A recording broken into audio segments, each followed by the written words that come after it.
On Christmas Eve, my husband kissed his mistress in public, turning me into a joke under the lights. The next day, she fabricated a school bullying story and dragged me into a nationwide online trial. He stood by coldly, caring only about whether it would hurt his business. Later, she poured gasoline and tried to die with me. He turned around and walked away. That was the moment I decided I would no longer cry, no longer endure. Using power, evidence, and the law, I would tear their lives apart, piece by piece. This is not a story about a lawful wife accepting her fate. This is the counterattack of a woman who was pushed to the edge and chose to settle every betrayal with her own hands. The Christmas tree lights hurt my eyes. Daniel had his arm around Ivy's waist.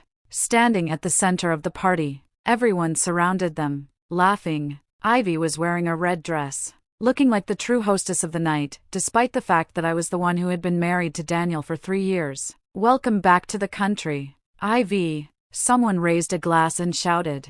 I stood by the dessert table, holding a slice of cake no one wanted. The cream had melted, sticky against my fingertips. Evelyn, someone suddenly called my name. Why don't you host? You're Daniel's wife. The room went silent for 1 second. Then the laughter exploded, louder than before. Someone winked. Someone nudged another person. I looked at Daniel. He was adjusting the ribbon in Ivy's hair. Hearing this, he merely lifted his eyelids slightly. Sure, he said. 2 words. I put the cake down. The cream splashed across the plate, like a smear of vomit. They pushed me into the brightest light. Ivy shyly hid in Daniel's arms, but her eyes were locked on me. Her lips curled upward. Kiss her, kiss her. The crowd began chanting. Daniel lowered his head to look at Ivy. His gaze was so gentle it could almost drip with water, the kind of look he hadn't given me in 3 years. Then he kissed her. Applause.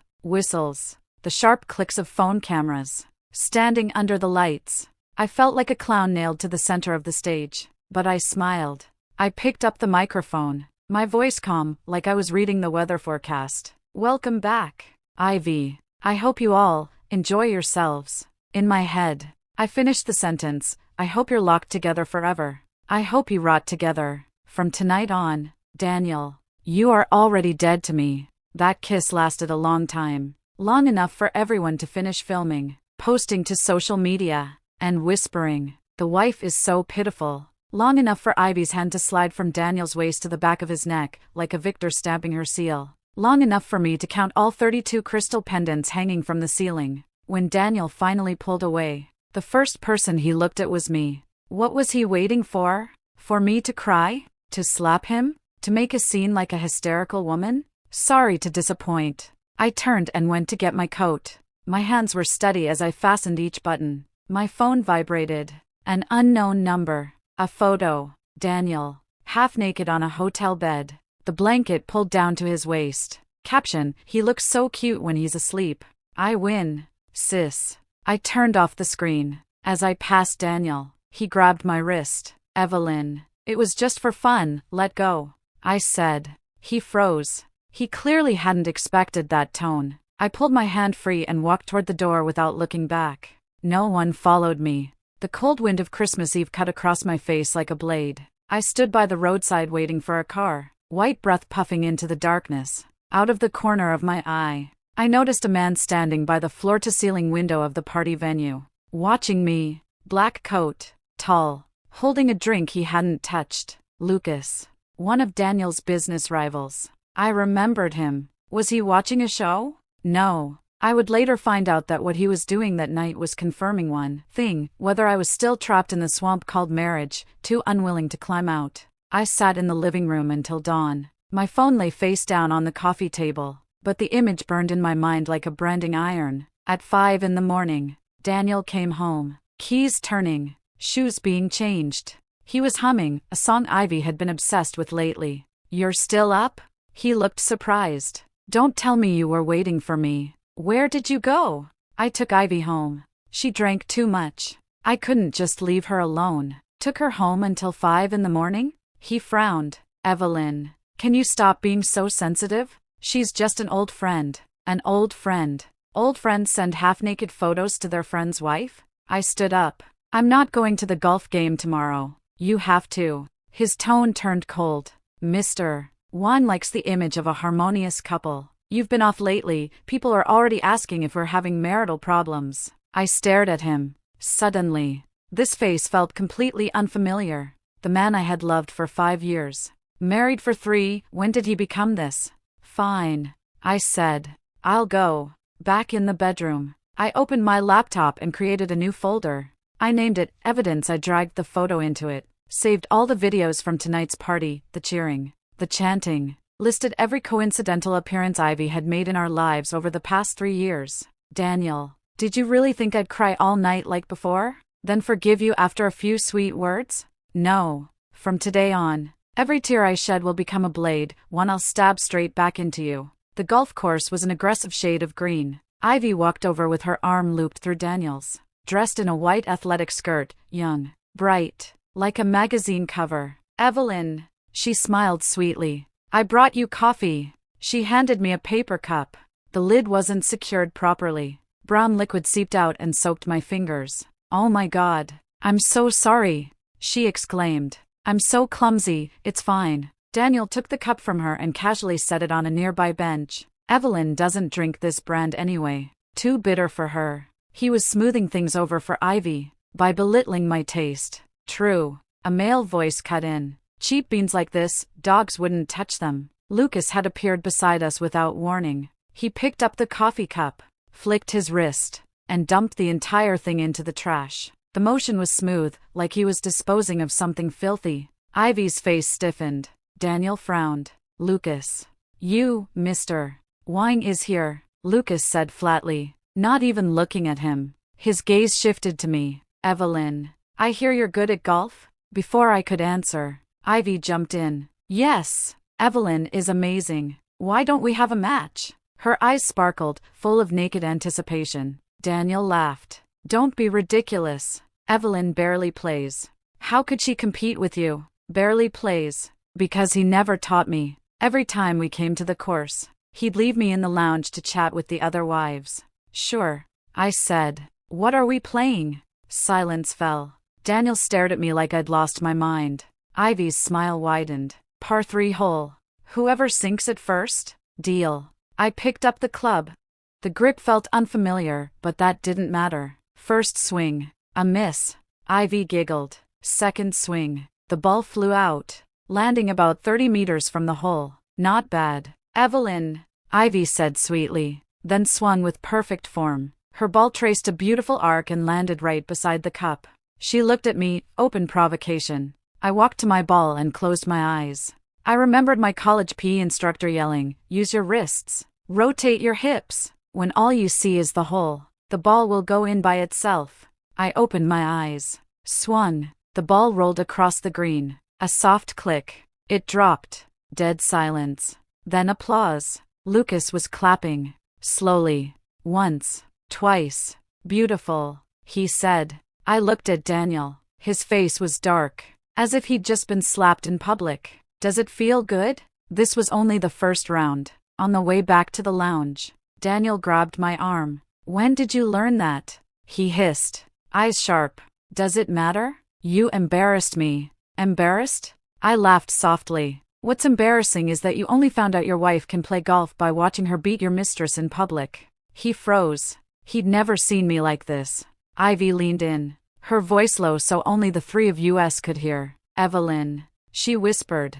Do you know why Daniel never taught you? She rose on her toes, close to my ear. He said the way you move when you exercise is stupid. Like a penguin. Then she stepped back, smiling innocently. Oh, don't take it seriously. He was just joking. Something inside me snapped. Not heartbreak. The string called endurance, stretched tight for far too long, finally broke. Daniel didn't deny it. He even frowned, as if annoyed that Ivy had said it out loud. Towel. Lucas's voice cut in again. He handed me a white towel, brand new. The tag still attached. Wipe your sweat, he said. You played very well. I took it. Our fingers brushed. Warm. Thank you. Then I looked at Daniel and said clearly, deliberately, I'm tired. I'm heading back. You stay and keep Ivy company. I turned and walked away. No tears. No drama. No waiting for permission. After 10 meters,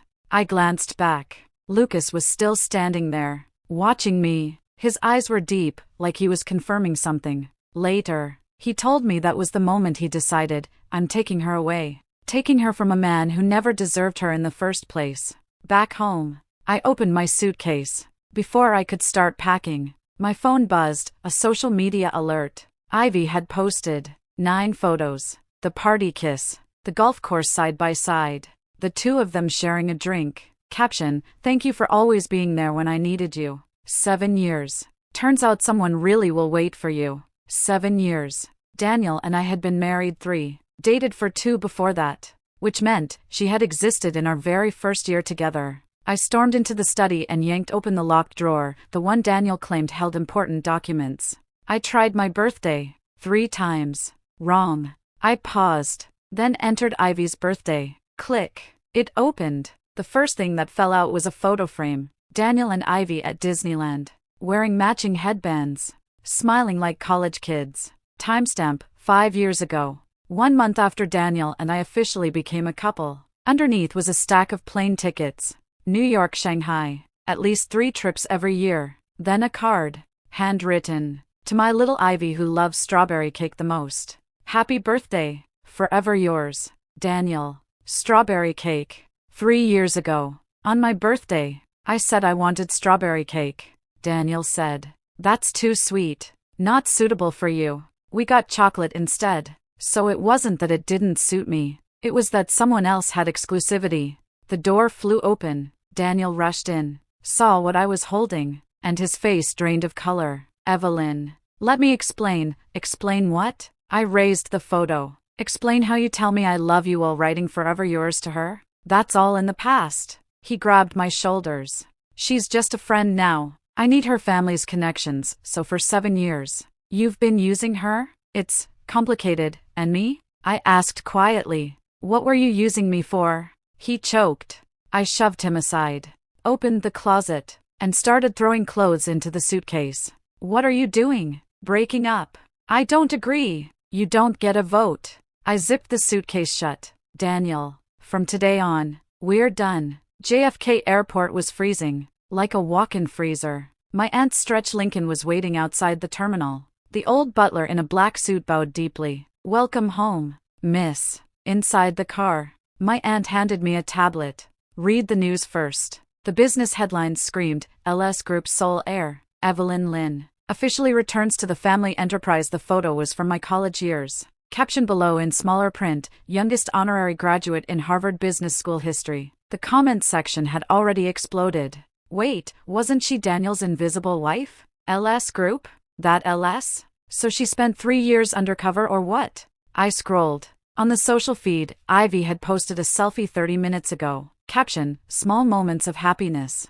Her likes were stuck at 832. They used to hit 5,000 easily. Everyone was too busy eating my story. No one was looking at hers anymore. My phone started vibrating. Daniel. Again and again. I rejected the calls. Blocked the number. Then a message popped up, from Ivy. Evelyn. Those news articles are fake. Right? Don't do something stupid just to upset Daniel. I replied, they're real. And don't call me that. You don't deserve it. Sent. Blocked. The car pulled into a classical building on the Upper East Side. Doormen opened the doors. Inside the lobby, 2 neat rows of people stood waiting. Welcome home, Miss Evelyn. My aunt linked her arm through mine. Her voice wasn't loud, but everyone heard it. Starting today, you are vice president of LS Group. She paused, looking straight at me. At next week's board meeting, I want you to personally take over the Asia-Pacific division. Then, casually, including the acquisition of Daniel's company. I smiled. Yes, Aunt. That night, Daniel's company stock crushed 18%. Ivy's father called 3 times, begging me to show mercy. I didn't answer. So this was what power felt like. When you stand high enough, the people who once stepped on you can't even reach the soles of your shoes. The New York charity gala glittered like a gold mine. I didn't recognize most of the guests, but they all recognized me. Evelyn, an honor. Miss Lynn, lovely to finally meet you. I wore a custom gown. The jewelry I had on belonged in a museum. My aunt leaned in and whispered, tonight, Make sure they remember this face. They did, until Daniel stormed in. Wrinkled suit, bloodshot eyes. He charged toward me like a madman. Evelyn, we need to talk. Security tried to stop him. He shoved past them and reached me. 3 years of marriage. You're really this heartless? The room fell silent. Champagne glasses froze midair. I turned slowly. Do I know you? I asked. He froze. I'm Daniel, your husband, ex. I corrected calmly. And technically, we only had a wedding ceremony. We never registered. I discovered that detail just days ago while reviewing documents. He'd said, let's do the paperwork later. Later never came. Turns out, he'd planned an exit all along. Good. Then I wouldn't hold back either. Also, I added, your company is facing acquisition. If you want to discuss business, contact my assistant to schedule an appointment. Handling corporate matters in private settings is undignified. Someone laughed. Daniel's face flushed dark red. He pointed at me. You, hand down. Lucas's voice cut in. He had appeared beside me, holding a glass of water, positioning himself squarely between us. Miss Lynn is my key business partner, he said calmly. You point at her again, and I guarantee you won't last another day in New York. Daniel's hand trembled before dropping. I nodded slightly at Lucas. Thank you. Then I raised my glass to the room. Apologies for the interruption. Please continue. Music resumed. The crowd dispersed like nothing had happened. Only Daniel remained, standing there, like a clown abandoned at center stage. As I passed him, he croaked, Evelyn.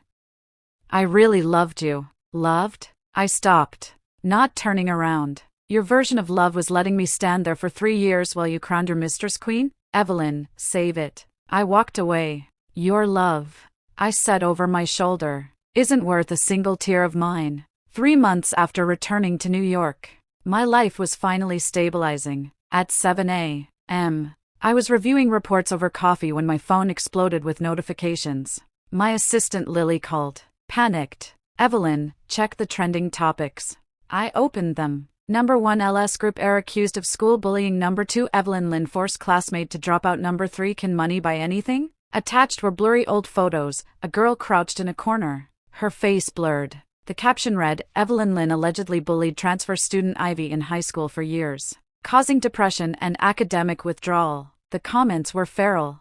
Of course, rich people rot to the bone. No wonder Daniel dumped her. Karma. LS Group needs to apologize now. My fingers went cold. High school. Ivy? Transfer student? I didn't remember any transfer student named Ivy. Another call came in, this time from the board. Evelyn, the impact is severe. You're temporarily suspended.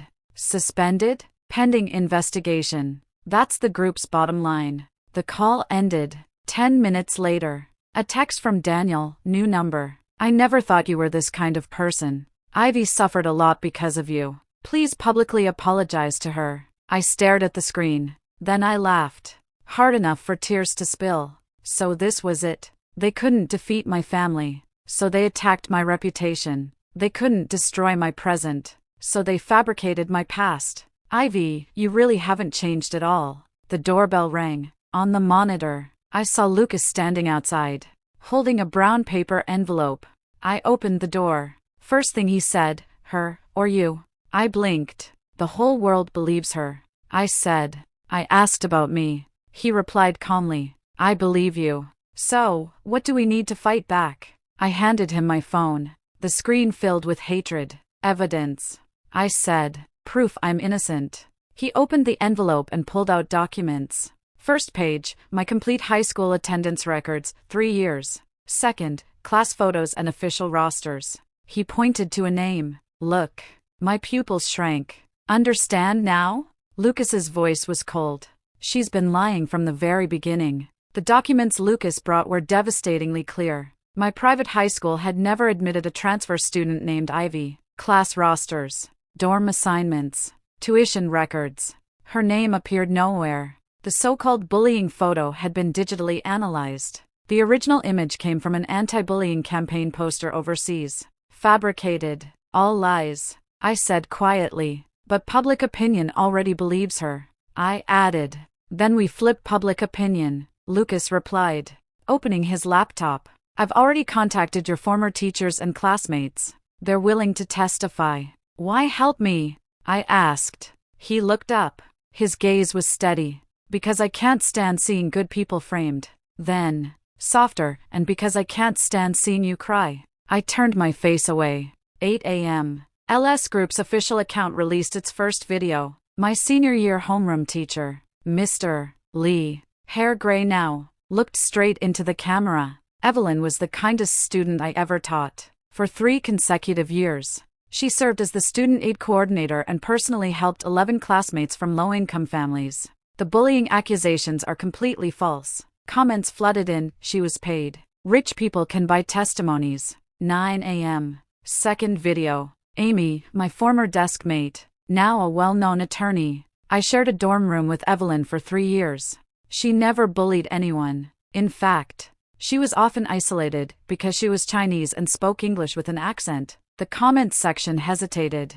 10 a.m. Third release. A screen recording of the school's administrative backend. Search results, no record of any student named Ivy. 11 a.m. Fourth. A licensed psychiatrist's statement, the depression withdrawal diagnosis circulating online was forged. The official seal belonged to a gynecology hospital. 12 p.m. The fifth. The final blow. Lucas released an audio recording. Static. Background noise. Then Ivy's voice, clear as day. Dad, help me find a hacker. Photoshop a few pictures. Make them look miserable. Yeah, say Evelyn bullied me. Relax. She won't have proof. It was so many years ago. Silence. The screen went black. White text appeared. Who is the real bully? 5 seconds.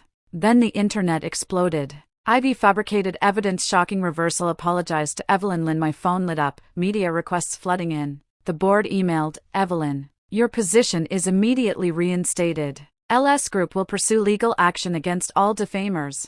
I set the phone down and looked out the window. The sky was impossibly blue. Clearing your name feels like this, like someone drowning finally taking their first breath of air. But I knew this wasn't over. Ivy, every drop of filth you threw at me, I would throw back. Every last one. The backlash hit Ivy like a tsunami. Within an hour, her father's company stock was cut in half. Partners terminated contracts overnight. Daniel's family issued a public statement due to character concerns. The engagement with Ivy is indefinitely postponed. Indefinitely postponed. The polite way of saying cancelled. Ivy's social accounts were banned. She became a rat crossing the street, hiding in her New York apartment, afraid to go out. But madness doesn't follow logic. 3 nights later, after working late, I stepped out of the LS building and saw her across the street. Wrinkled pajamas, hair matted, eyes swollen to slits. Evelyn, she screamed, rushing toward me before security stopped her. Are you satisfied? I have nothing left. My job, my engagement, my reputation. You destroyed everything. I stopped. I destroyed it? I asked calmly. Did I tell you to Photoshop those photos? Forge those documents? Record that call? She choked, then screamed louder. I just wanted what was mine. Daniel was always mine. You stole him. Yours? I laughed softly. My name is on the marriage certificate. He pitied you. She shrieked. He said you were dull. Boring. If it weren't for your family's money, he'd never have married you. Security moved to drag her away. I raised a hand. Walked closer. Close enough to see my distorted reflection in her pupils. Ivy, I said slowly, clearly, I don't want Daniel anymore. You can have him. But remember this, every dollar you spend from now on will remind you that your father begged me for mercy to keep it. Every breath you take will remind you that this outcome, you created it yourself. Her face drained white. I turned away. Behind me, her voice cracked. Hoarse and broken, I won't let this go. Even as a ghost, I'll haunt you. I didn't turn back. Later, I would realize, I should have watched the last light in her eyes go out. Because what followed was pure madness. A week later, I went to the West Side Warehouse District to sign off on a contract. It was an old art park redevelopment project my aunt had invested in years ago. Remote, mostly abandoned, like the skeleton of a dead beast. 3 p.m. Appointment. I arrived 10 minutes early. No one was there. No signal. I turned to leave. Pain exploded at the back of my head. As my vision went black, I saw Ivy's face, twisted into a smile. I woke up to the stench of gasoline, tied to a chair, an abandoned warehouse. Gasoline pooled across the floor. Ivy stood in front of me, holding a lighter. Awake? She tilted her head. Sleep well, Eris? What do you want? I asked. To play a game. She giggled. If Daniel knew we were both in danger, who do you think he'd save? He'd save you, I said immediately. So let me go. I won't pursue anything, liar. She screamed. He called me last night. Said he regretted everything. Said he wanted you back, because you're the LS heir. Her eyes were red. Feral. I gave him 7 years. 7. Why did everything change the moment you came back? Click. The lighter sparked. I won't let him choose. She whispered. I want him to remember this forever, that you died by my hand. She bent down and lit the gasoline. Flames roared upward. Smoke surged. I coughed violently. Help! Scream. Ivy smiled sweetly. No one's coming. The heat slammed into my face. So this was how I'd die. Because of a wavering man. Because of a jealous madwoman. Unacceptable. The warehouse doors burst open. A figure charged in, straight through the fire. Lucas. Sweat drenched his face. His suit scorched black. His eyes locked onto me through the smoke. Evelyn. He reached me, hands burning red as he untied the ropes. Hold on, he said hoarsely. I'm getting you out. The ropes fell. My legs buckled. He lifted me straight into his arms. Lucas. Ivy screamed from outside the flames. Save me. I can't get out. He stopped for 1 second, looked at her. She reached out, sobbing. Please. I don't want to die. Lucas turned away and ran, leaving only one sentence behind. You lit the fire. You chose the ending. The roof began to collapse. I looked back once. Ivy stood in the flames, sinking to her knees like a flower burning to ash. Then everything disappeared into fire. The sound of sirens grew closer. Lucas carried me to a safe distance and set me down. He knelt beside me, hands shaking. Are you hurt? He asked urgently. Where does it hurt? I shook my head and grabbed his wrist. Why? Did you come? He was silent for a few seconds. Your assistant said you came out here alone to sign off on a project, he said quietly. It didn't feel right. I checked the traffic cameras and saw Ivy's car following you. His voice dropped. Evelyn, if I'd been 1 minute later, he didn't finish. He didn't need to. Some people say they love you, and on Christmas Eve, they let others humiliate you. Some people say nothing, but run into a fire and pull you out with their bare hands. From the distance came a familiar shout. Evelyn! Evelyn, where are you? Daniel came running. He saw me. Then he saw Lucas. His face changed. Are you okay? He asked breathlessly. I heard there was a fire. Heard. I cut him off. It takes 40 minutes to drive here from downtown, I said calmly. The fire started 40 minutes ago. He froze. So you heard about it immediately. I continued, standing up slowly, brushing ash from my coat. And you arrived immediately. What a coincidence. His lips moved, but no words came out. I looked him in the eye for the last time and asked, Daniel, if Ivy and I were both inside, who would you have saved? His face drained of color. You don't have to answer. I turned, took Lucas's hand. We're leaving. The ambulance lights flashed. People shouted. Chaos everywhere. But my world went suddenly quiet. Quiet enough that I could hear my own heartbeat and the warmth of the hand holding mine. When life and death are on the line, truth and lies reveal themselves instantly. Ivy proved Daniel's indecision with her life. Lucas answered me with action. Ivy's funeral was held on a rainy day. The media circled like vultures. Headlines were sharp and cruel. Arsonist's final goodbye, love gone mad, or justice served. I didn't attend. That day, I was in the top floor office of LS Group, signing the final acquisition agreement for Daniel's company. Lucas sat across from me, watching the pen move across the page. Are your hands shaking? He asked. No, I said, finishing the last signature and setting the pen down. I just feel light. 5 years of love. 3 years of marriage. Countless lies and compromises. All reduced to a stack of paper. That afternoon, Daniel stormed into the LS Group lobby. Security tried to stop him. He struggled like a rabid animal. Evelyn, I need to see Evelyn. The elevator doors opened. I stepped out and saw him. Wrinkled suit, crooked tie, rain-soaked hair plastered to his forehead. A fallen man. His eyes lit up when he saw me. Evelyn, let's talk. About what? I asked. How you claimed credit for someone else's heroism, or how you balanced a wife and a mistress. His face went white. You know? It wasn't hard. I pulled a photocopy from my folder and dropped it in front of him. 7 years ago, his background check for his first job. Saved a drowning child at summer camp. Commended. The real rescuer's name had been covered with correction fluid. Replaced with Daniel. Your career started because of this heroic act, didn't it? I asked softly. How much of your life is stolen?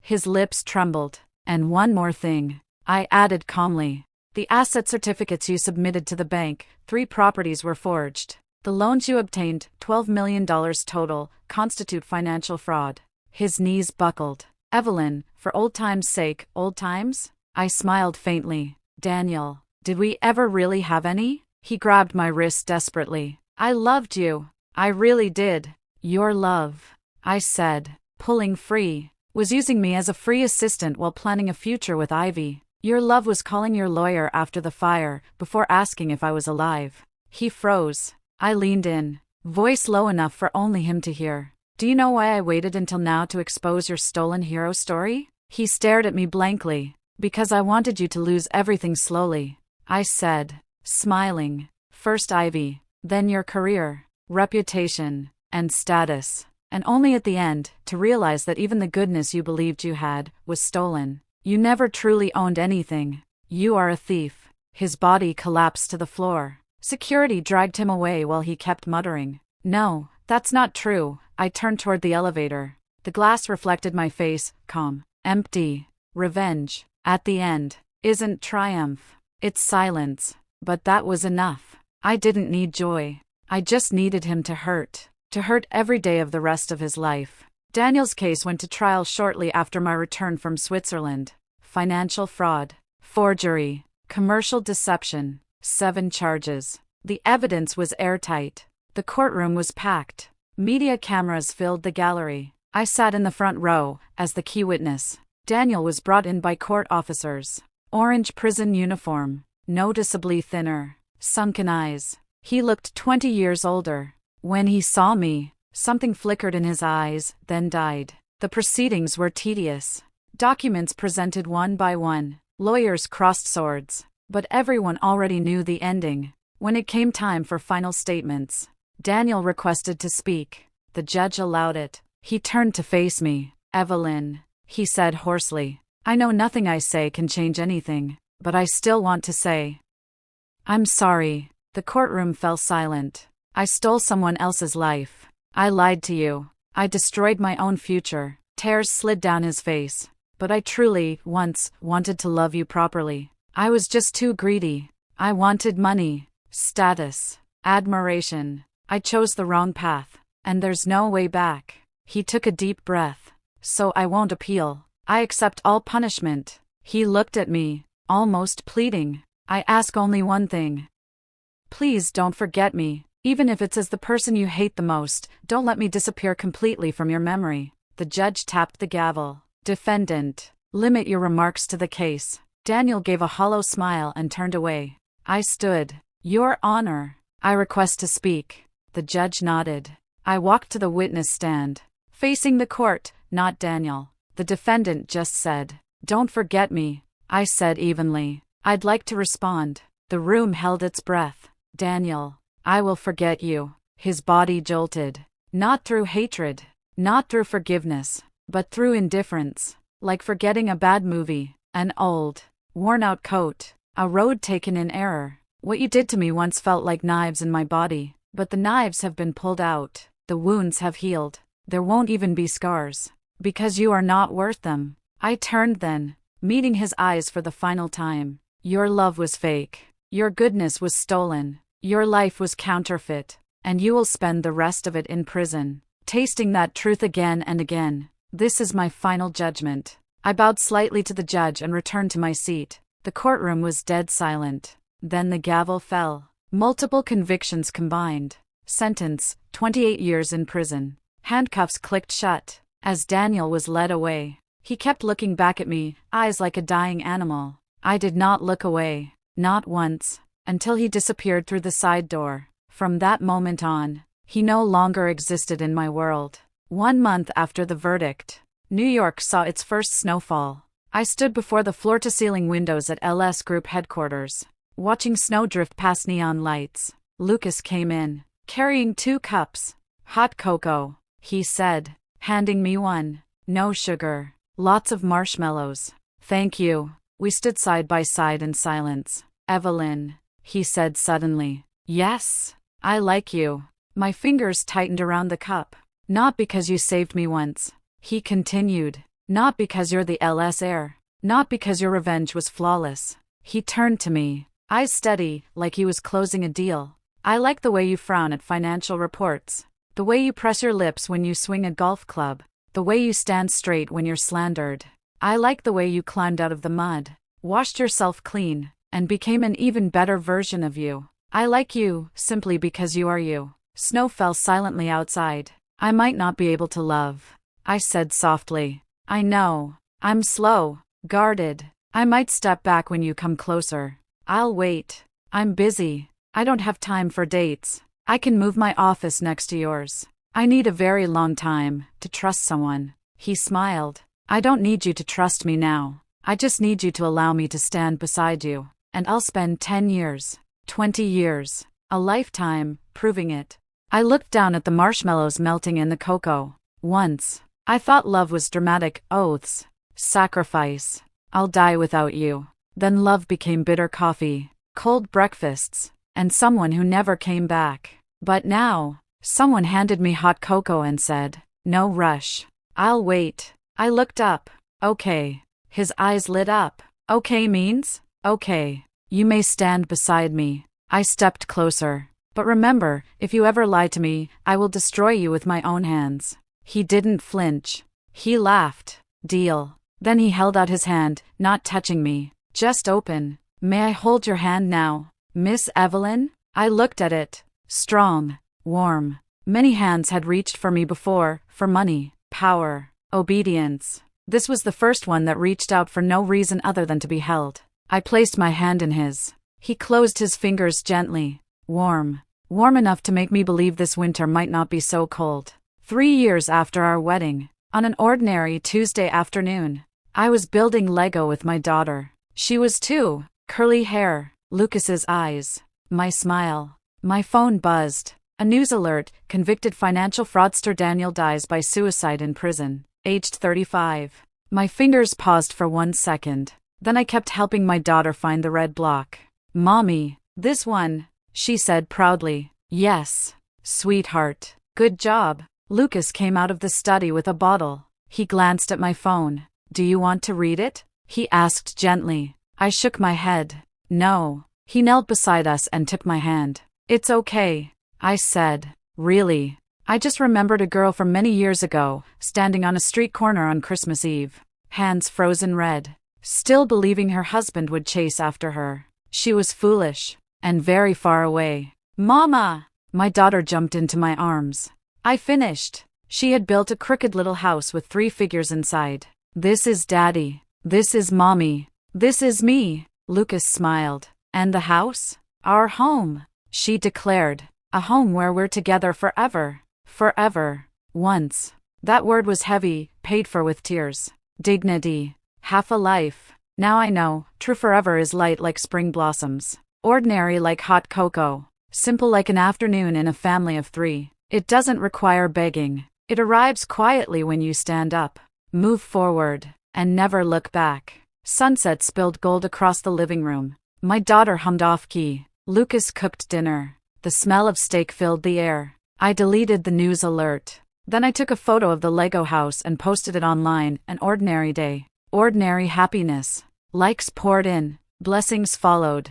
I put the phone down, lifted my daughter, and walked into the kitchen. Need help, chef? Lucas turned and smiled. Yes, I need help finishing all this happiness. And somewhere else in the city, in a cold morgue, a man who once stole another person's life was labeled unclaimed. No visitors. No mourners. As if he had never existed. That's how the world works. Those who love wrongly lose everything. Those who learn to love themselves win the whole world.